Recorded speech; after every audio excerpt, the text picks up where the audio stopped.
So when LisaLeslie is on AngelReese's podcast and gets asked anything you would want me to work on going into year 2, LisaLeslie has a laundry list she's already written out. Your layups suck. Your layups suck. You can't finish. You can't finish. You can't. LisaLeslie had a huge list.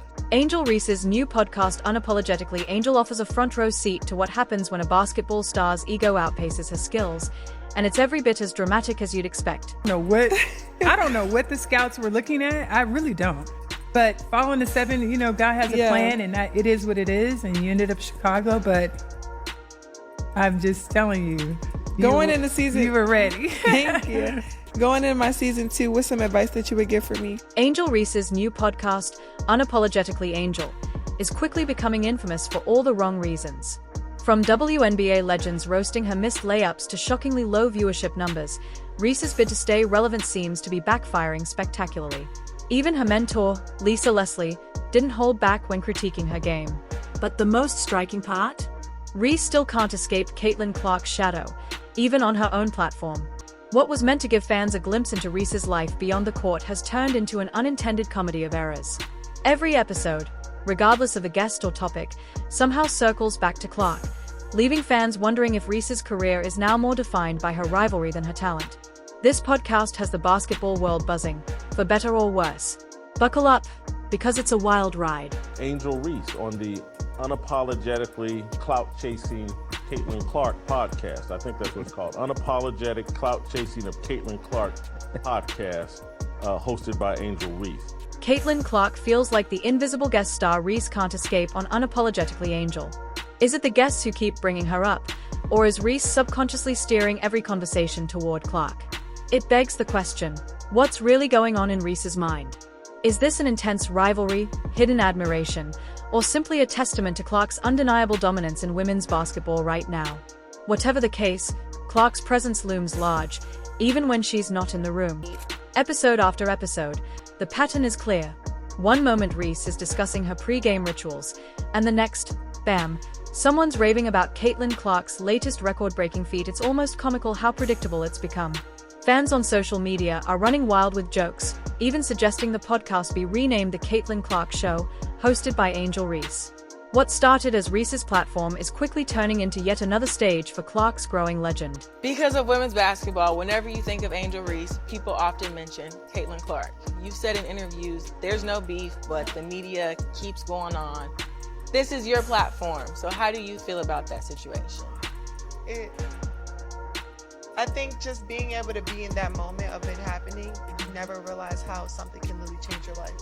And knowing my 5 fingers and my other finger pointing at my hand could literally have changed my life for forever is crazy. Here's the twist, all this Clark-centric content might actually be benefiting Reese. Every mention of CaitlinClark draws more eyes to Unapologetically Angel, boosting its visibility. Basketball analysts have noticed too, highlighting how Reese's efforts to showcase her own journey are often overshadowed by constant discussions of Clark's achievements. Ironically, Clark's dominance might be the very thing keeping Reese's podcast in the spotlight. Why do you think people love CaitlinClark besides her skills? She can shoot threes from logo. You've never seen that before. That's my point. Steph Curry, a little kid. Like Steph Curry, I love, you know why I love Steph Curry? Because I've never seen that before. You've got to wonder how this constant comparison to CaitlinClark is affecting Reese's image and the original goals she had for her podcast. Did she intend to create a platform where she'd always be measured against Clark? Or is this an unforeseen turn in the AngelReese saga? There's a fine line between staying relevant and becoming obsessed, and right now, it's unclear where Reese stands. Want to know what her so-called mentor, LisaLeslie, had to say about her game? Stick around. LisaLeslie appears on AngelReese's podcast, Unapologetically Angel. She gives angels some advice. Just a hint, it has to do with her layups. You thought the CaitlinClark comparisons were tough?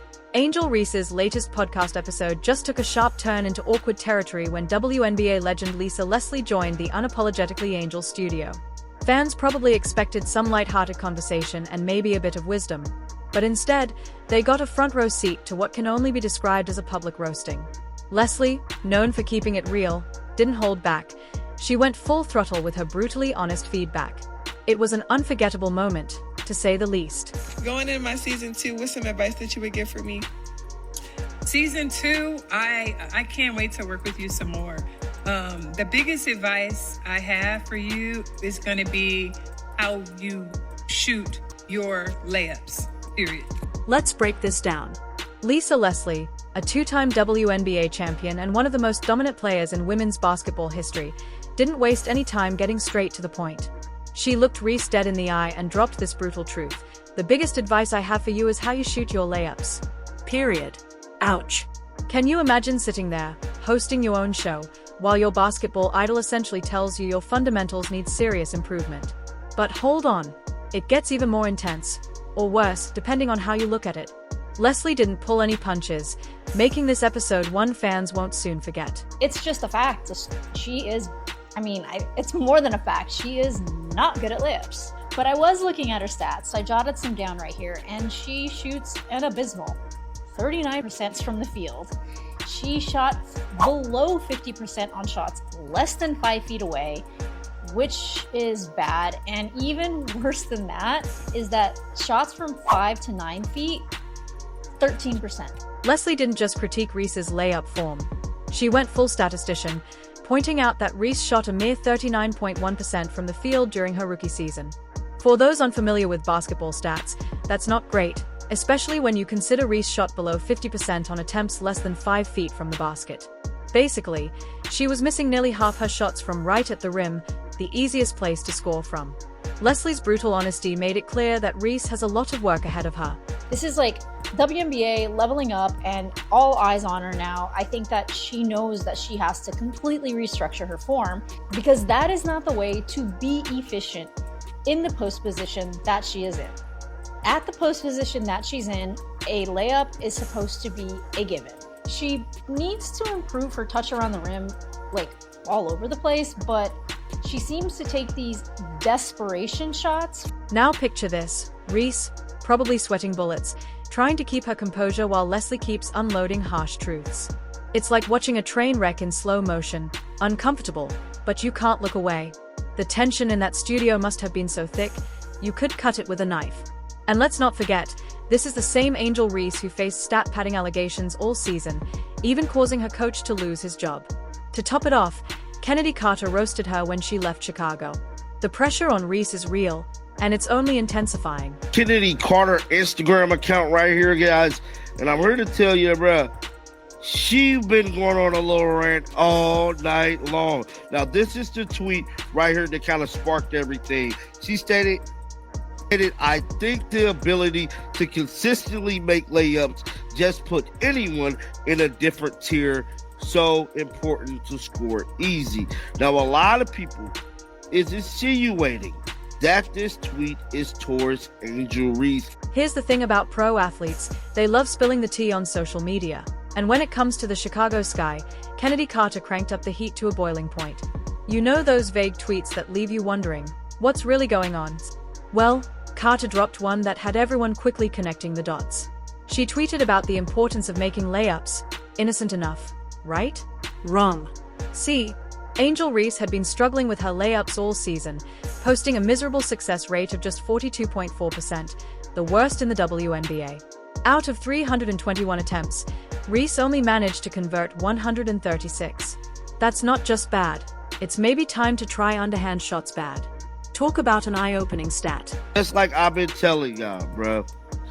She has been making it her business to sneak this AngelReese every chance she get. Now, since she's been cut, it looked even more obvious. Somebody said, LOL, you ate down. Now, this tweet right here just popped up here. Somebody tried to come into the defense of her because we know she's a free agent. So, like, if you throw teammates, ex-teammates under the bus, that's going to hurt you even more. But wait, it gets even better. When a fan shared a graphic highlighting Reese's dismal layup percentages, Carter couldn't resist commenting. Her response? Translation for those who don't speak Twitter. You nailed it. Subtle as a sledgehammer, right? This public critique isn't just about Reese's layups or shooting stats. It's about deeper concerns with her playing style and approach to the game. When a legend like LisaLeslie takes the time to break down your weaknesses so thoroughly, it signals that these issues aren't just rookie jitters or minor flaws.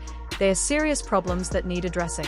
Nobody mentioned this to AngelReese through 17 to 23 years old. So every time she would meet a legend or meet somebody in the WNBA, meet a player, instead of saying, hey, Angel, let me talk to you real quick. Instead of looking out for her, you guys just do this again, because it's okay. Angel Reese's journey in professional basketball has been anything but smooth. Once hailed as one of the most promising young stars in women's basketball, Reese now finds herself at a crossroads. A recent episode of her podcast brought to light the challenges she faces, not just from critics and fans, but from legends of the sport who have taken an interest in her career. LisaLeslie, a WNBA icon and one of Reese's mentors, didn't hold back in her critique of Reese's game. Leslie's comments have sparked debate among fans and analysts, leading many to question whether this is the end of their mentorship or if it could serve as the wake-up call Reese desperately needs. After all, when a legend like LisaLeslie tells you to step up, you listen, or at least, you should. However, Leslie wasn't the only one offering tough love. Just when the situation couldn't get more awkward, Shaquille O'Neal, Reese's self-proclaimed father figure, joined the conversation. But instead of providing comfort or encouragement, Shaq delivered some harsh truths that left Reese and her fans stunned.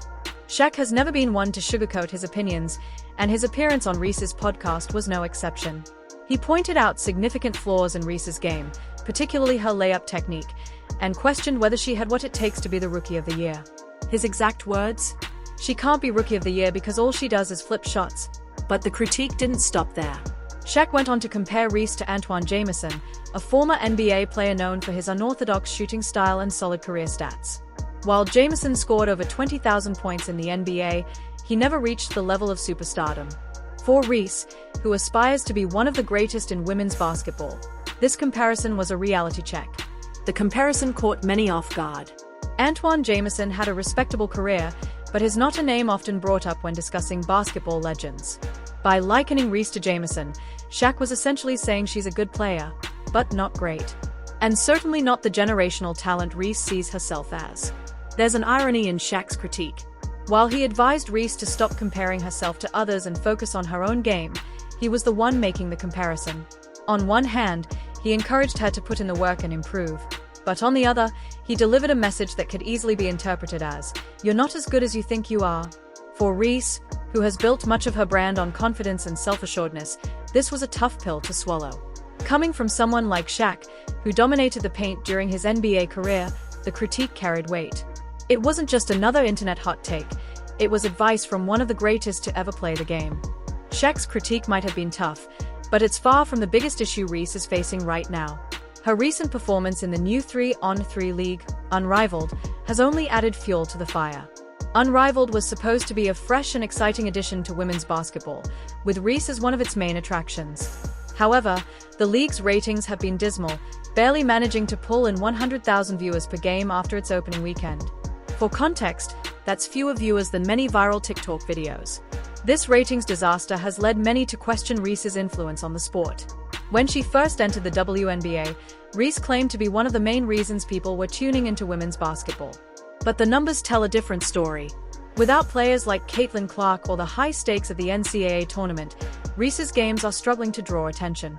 One major factor contributing to Unrivaled's poor viewership is Reese's on-court performance.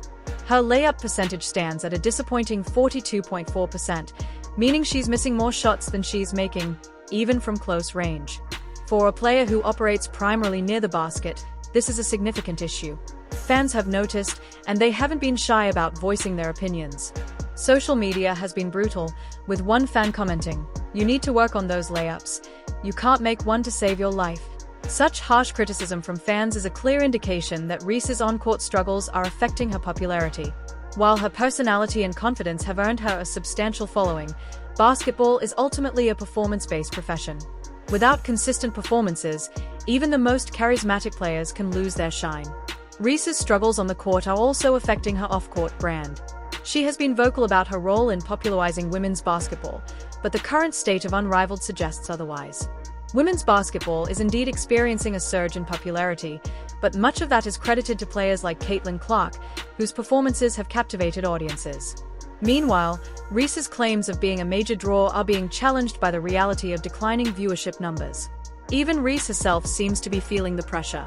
In a recent podcast episode, she attempted to address the criticism, saying, Do you realize I got drafted 7th while missing layups as a rookie, shooting 39% on the year, and was still an all-star?